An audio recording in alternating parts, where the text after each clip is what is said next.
has a monopoly on the truth. Our version of our own truths are based on our own lived experiences. In this space, we welcome different perspectives to learn, unlearn, and enlighten. Welcome to The Lantern.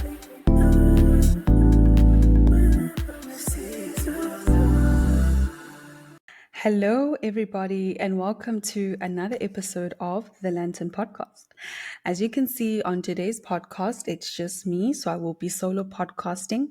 If you're new here, my name is Khanyi Tshabalala, and I am the founder of Seize the Light Foundation. On today's episode, I'm going to be discussing youth mental health. Now, mental health, we know, and I hope that you've understood because you've obviously watched all the episodes before this one, is a very complex area. A lot of people don't understand its interconnected nature with all other aspects of our lives. And I think when it comes to youth mental health, people haven't necessarily understood why the youth are challenged when it comes to their mental health today. A lot of studies have shown that the youth are actually experiencing poorer mental health in comparison to older generations. And I mean, I personally am not surprised that that is the case, purely on the basis of the studies that we've been reviewing and where the world is just generally globally. And what I find interesting is depending on which area of the world you find yourself in, people seem to think that that particular issue is only affecting them because of their jurisdiction or their location at that particular time. And to me, it's very interesting because of the cross-border nature of my work. I actually work with youth across a variety of jurisdictions, and there's so many commonalities in all their experiences where you can sort of see that the issues that they're experiencing are experienced at a more collective level. So it's got nothing to do with a specific person individually. And I think for me, that's why it's important for us to reinvent the solutions that we're providing to the youth, even when it just comes to their perspective as to why they may be at a time and experiencing a lack of opportunities when it comes to employment. And the two of these are interlinked because the youth that messages me are experiencing poor mental health due to not being able to access employment opportunities. And we're all well aware of the interconnectedness between your livelihood, your quality of life, and your mental health. These things really do go hand in hand. So we cannot have a conversation about one without bringing in the other. So, as a point of departure, I want to say that for me, I always find it quite disheartening where I think the youth looks to the older generation for guidance, for comfort, and that's not necessarily happening. The older generation, I think, is of the view that the youth just needs to toughen up and get on with it because that's what they did, post World War II when the economy declined, the global financial crisis. I think that in their minds and in their view, they just think that the youth is being too soft and they're not necessarily tough enough and are a bit too thin-skinned to navigate this current economy that we're trying to navigate.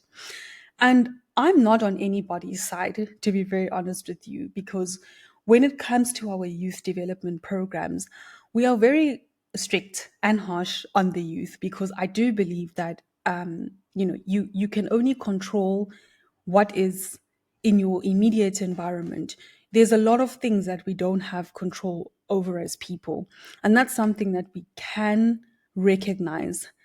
But you need to be able to identify what aspects of your life and your experience do you have control over and which you don't. And I think once you're able to make that distinction, it does alleviate a lot of your mental burden because I think a lot of people do spend their time worrying about things that they can't control. And energy is currency, like, and what you focus on is what uh, is what grows in your life. So obviously, if you focus on something negative, that negativity grows itself and then it permeates into other aspects of your life, and that's what leads to poorer mental health.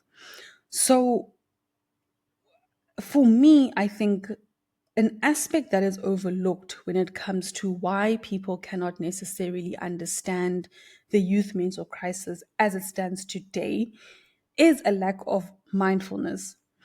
Because what mindfulness requires and demands of us is that we're able to come into the present moment.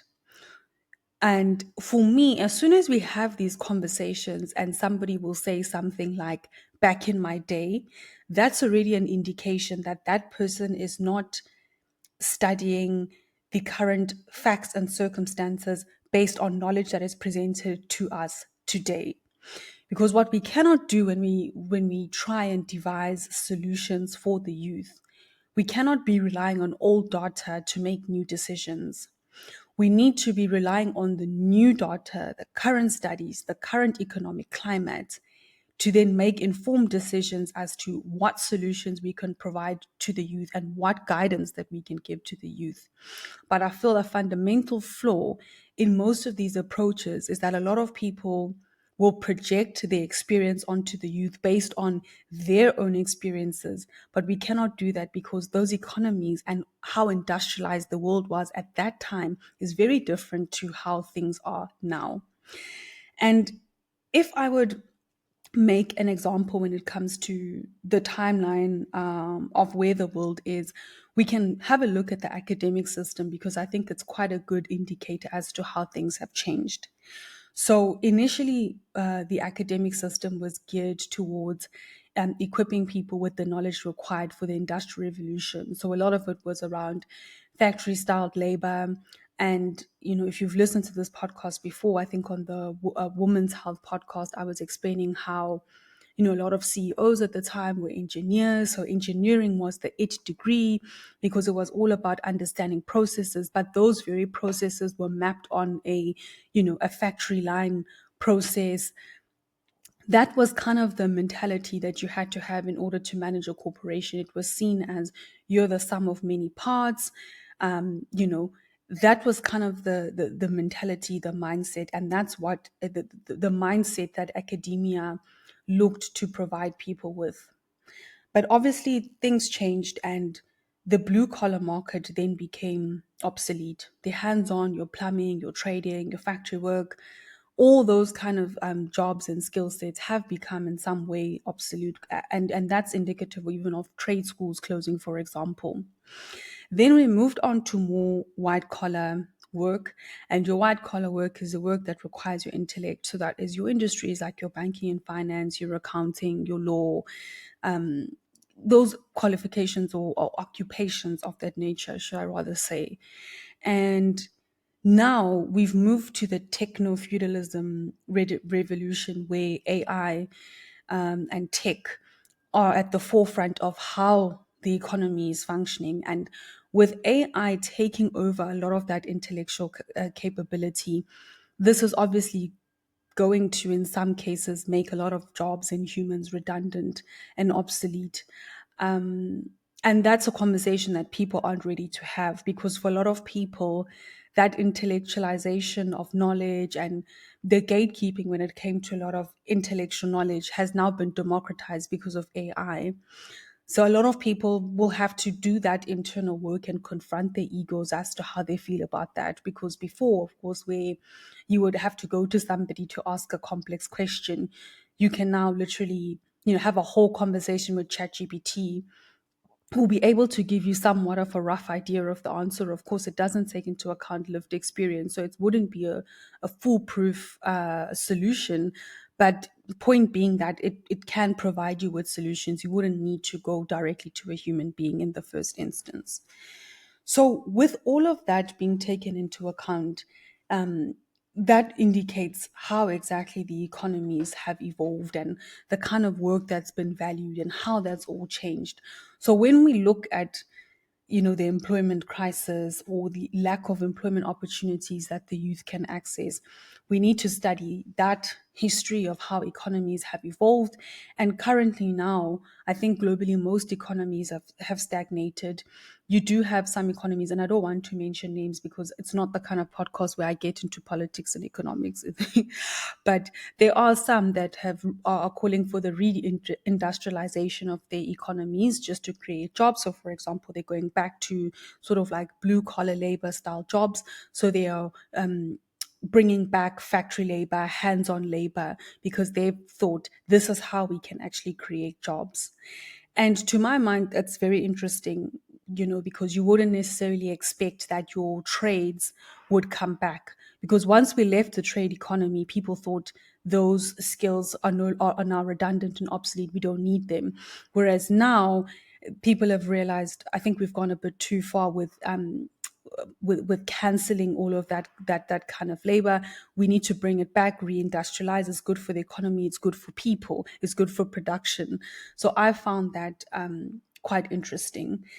And I think that also speaks to the point around, with the youth asking for jobs, got to be a bit more specific with the kind of job and the type of job, right, that you're looking at.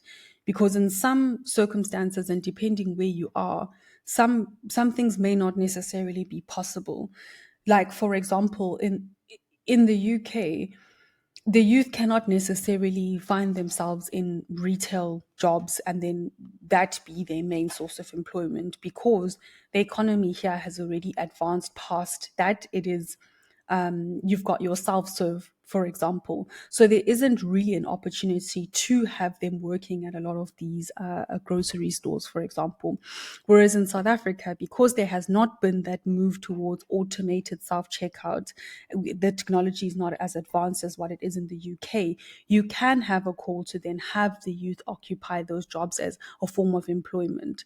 So I think that those are also things to keep in mind when it comes to the kind of jobs that people can actually have access to, because it may look different in different places.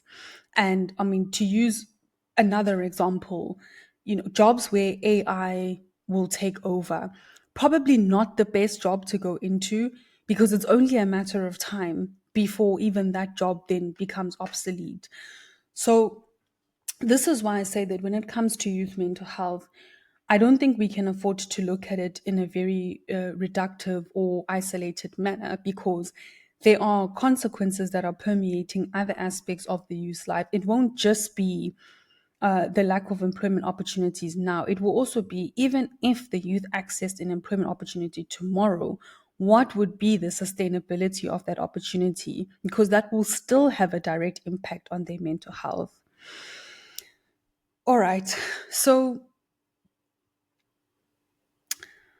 I think that the point around the compartmentalization is what I will highlight, because I think for a lot of people who are trying to problem solve, or providing solutions to the youth, they're kind of compartmentalizing where the solution lies, as opposed to looking at it it collectively, and in context with all other aspects of the youth's life. So, as I've explained, it's not just about the youth getting access to employment, it's about the kind of employment, it's about meaningful participation. And, that I love the fact that, in South Africa, we observed Youth Day on the 16th of June, and the theme was about having access to meaningful economic participation. And I think that that's important, because people can participate in the economy. As I've explained, the youth in South Africa can probably be absorbed in retail, but whether that is a productive use of the intellect that they've acquired in school, whether that aligns with their academic background. There's so many more things that we need to think about. But the lack of access to opportunities is a conversation that goes beyond just the youth. It really speaks to where we are as a society mentally, because we should be at a point where we are able to innovate and create opportunities that don't exist. And I think that being also the main problem, because now when you look at those economies that I mentioned before that have thought, to solve this problem, we're going to reindustrialize and bring back blue collar labor. It's them thinking, well, blue collar labor worked, right? More people had jobs, more people had access to the economy. So this is the way that we can solve it, is based on an older method. Whereas, I mean, I'm not saying that I'm for it or against it. I'm for everybody participating in the economy.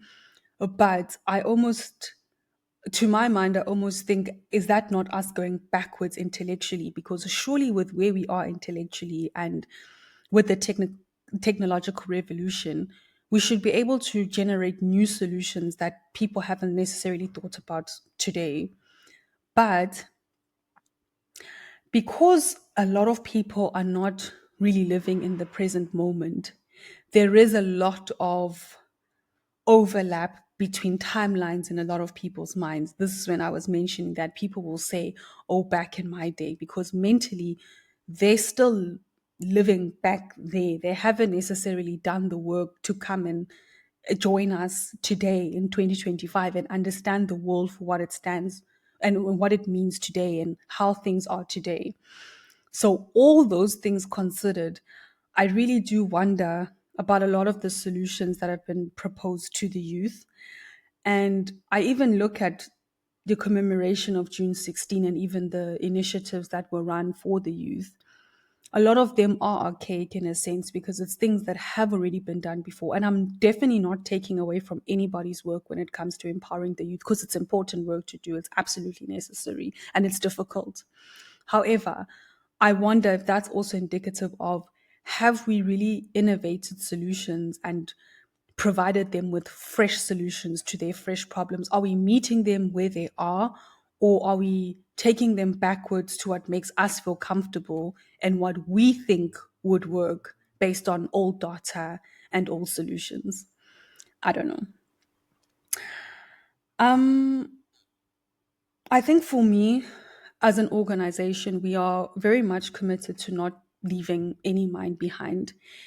And that comes with a certain level of compassion. It comes with the level of empathy, because there are people that genuinely cannot empathize with the youth. They think that, they're lazy, and the reason that they can't afford houses is because of their Netflix and the coffees. But I think that that's further from the truth. They're just a generation that understands purpose. They want to do meaningful work. They don't see the value in sitting in an office for one office for 30 years. They want to do things that are impactful. So I think we need to meet them there. And I only see good things coming from us meeting them there. If we meet each other in 2025 with fresh solutions, fresh, innovative ideas, with these fresh minds, I think that the world really could look different. But that's going to require a lot of ego work from people, because you have people that will think they know best because they've been here longer. And I mean, I don't want to get too much into discussing those people, because in my mind, I'm like, then give us the solution since you've been here longer. Yet, I would rather admit that this is as much as I know, but there's still so much that I don't know. This is what's happened. This is what you could do with this. I think that real time lived experience storytelling, that's where the power lies, because in us being able to hand over any sort of baton to the youth to say, this is what I did, this is where I got stuck here, and when I got stuck here, I did that. I think that's more of a helpful conversation, as opposed to pretending that we know everything and we have all the solutions. I think it's about coming to the table together and innovating something that hasn't necessarily been done, because not all paths are found. Some paths are built. And I think with this current youth, it's up to all of us to work together to build or help them build that path.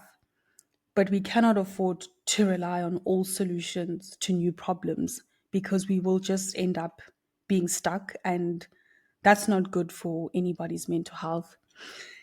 And I mean, I know that some of the older generation probably, maybe some of them won't necessarily care, because they they have they have more quality of mental health, but I mean, they lived in a different time. And I don't know, in my mind, with everything that I'm doing, I'm always of the view that you work with who wants to see the changes that you want to see. We don't judge anybody for how they perceive the world, because at the end of the day, we're all projecting, and we all understand things based on how we experience the world and how we understand ourselves. But I think that as long as we are all aligned in terms of like minded people and people that do want to advance the world and do want people to empower people and want people to reach their highest potential, those are the people then that should come together and work together to try and help develop solutions, meaningful and sustainable solutions. Because, as I say, putting a plaster on something that needs probably more like a big band-aid, it's not going to work. But even in us putting on that plaster and band-aid, we still need to ask harder questions about what are the systemic and structural barriers and obstacles that the youth are currently experiencing, which ones will continue to exist, and perhaps the question being, what do we need to dismantle to perhaps start again? Because if a lot of what is being experienced globally, that does speak to a bigger structural issue.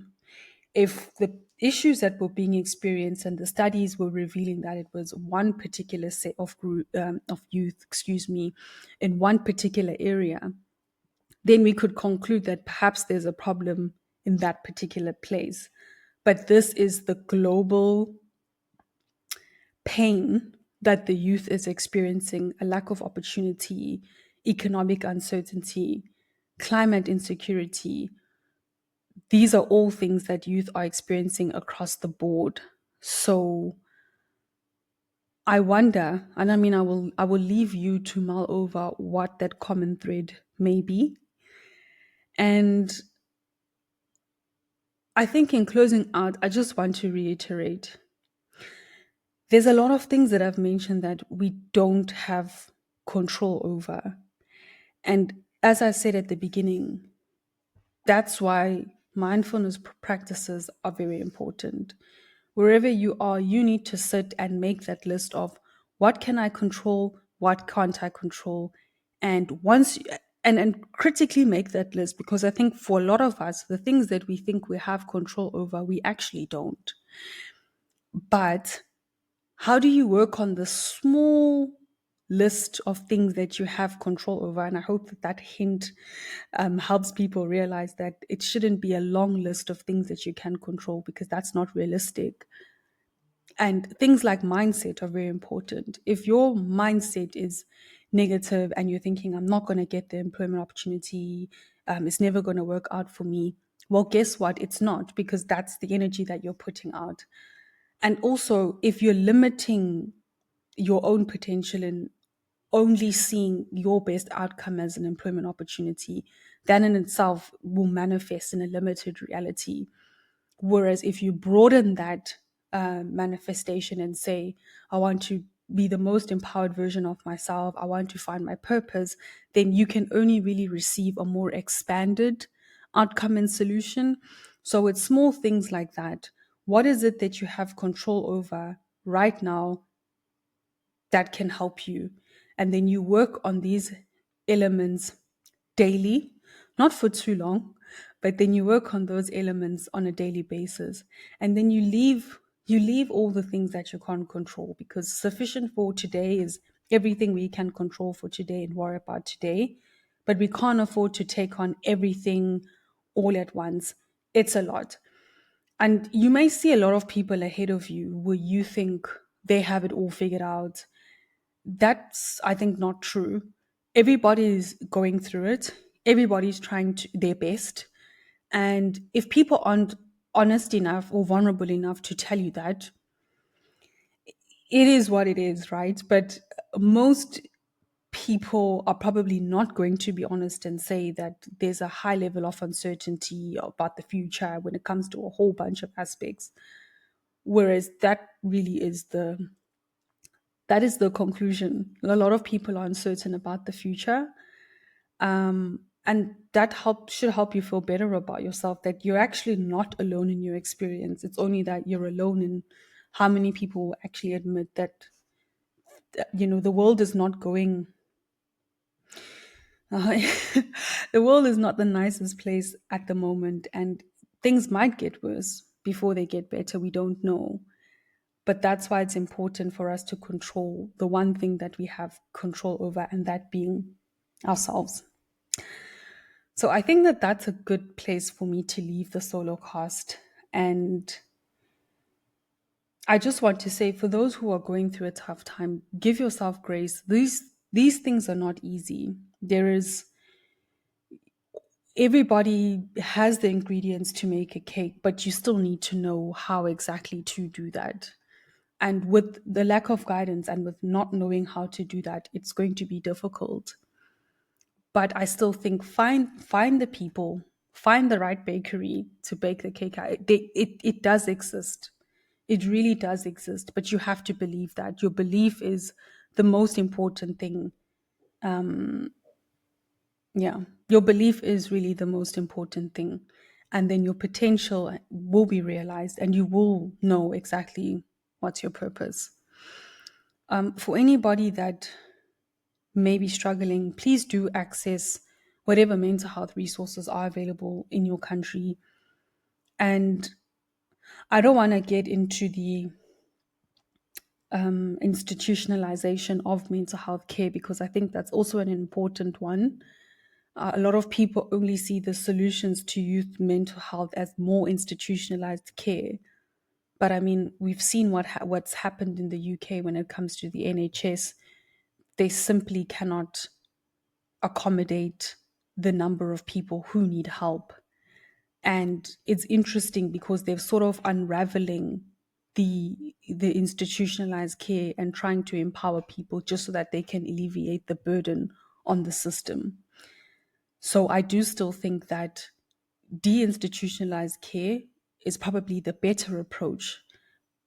Interestingly, the other day, somebody had actually commented on one of my posts that that would be like one of the solutions would be, scholarships for more people to qualify as psychologists and so on and so forth. And I found that interesting because even if governments had the resources to make that a reality, the ratio of psychologists to civilian, it still wouldn't equate to be able to cater to everybody's mental health needs.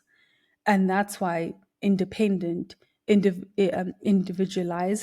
and deinstitutionalized mental health care is quite important, because we cannot always rely on institutionalized care to take care of us. It might not always be there. It might be too burdened. It hasn't always been there, also being the main point. So, for any person in their youth listening to this, please don't think that institutionalized care is the only answer. You need to find what works for you, and how are you going to take care of your mental health, which self-care practices work for you while you're still trying to navigate your future, and not taking your situation personally, because it has nothing to do with you. Things are what they are, but you can only control what you can control, and right now that being you, your mindset, and working on your mental health on a daily basis. Thank you for listening to this episode of the Lantern Podcast. I'm very much looking forward to us at Seize the Light Foundation building out more of our youth programs. We are trying to make them bespoke and obviously innovative, and bring things to the youth that they really need at this time. And for me, mindset, it comes to the forefront, because if you're not surrounded by the right people, if you're not if you don't have the right mindset, the right words that you're saying to yourself on a daily basis, that is probably not for the best. So those kind of things are quite important. And obviously building spaces of community where we can get together, people can meet people, because with the digital revolution, everybody is just glued to their phone. So I do hope that you keep up to date with our initiatives, whether you're in the UK or in South Africa. We are very much looking forward to seeing you at our in person events or online if that's what you prefer. And yeah, thank you so much for listening to this episode of the Lantern Podcast. I look forward to seeing you all on the next one. Bye.